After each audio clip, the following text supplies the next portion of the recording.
Shivers. The night was cold and dark. "Listen to the wind, howling in the trees," said Frog. "What a fine time for a ghost story." Toad moved deeper into his chair. "Toad," asked Frog, "don't you like to be scared? Don't you like to feel the shivers?" "I'm not too sure," said Toad. Frog made a fresh pot of tea. He sat down and began the story. "When I was small," said Frog, "my mother and father and I went out for a picnic. On the way home, we lost our way. My mother was worried. 'We must get home,' she said. 'We do not want to meet the old dark frog.' 'Oh, who's that?' I asked. 'A terrible ghost,' said my father. 'He comes out at night and eats little frog children for supper.'"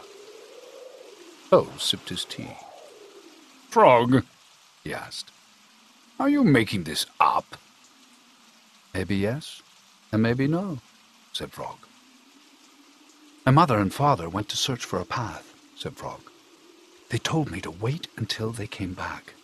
I sat under a tree and waited. The woods became dark. I was afraid. Then I saw two huge eyes. It was the old dark frog. He was standing near me." "Frog," asked Toad, "did this really happen?" "Maybe it did, maybe it didn't," said Frog. Frog went on with the story. "The dark frog pulled a jump rope out of his pocket. 'I am not hungry now,' said the dark frog. 'I have eaten too many tasty frog children. But after I jump rope 100 times, I will be hungry again.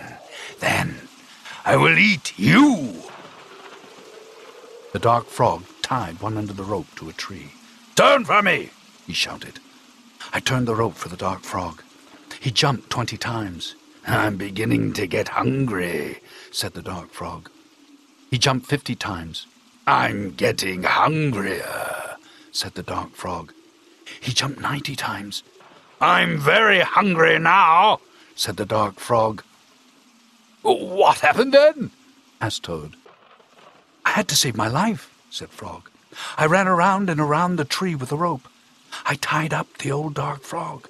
He roared and screamed. I ran away, fast. I found my mother and father," said Frog. "We came safely home." "Frog," asked Toad, "was that a true story?" "Maybe it was, and maybe it wasn't," said Frog. Frog and Toad sat close by the fire. They were scared. The teacups shook in their hands. They were having the shivers. It was a good, warm feeling.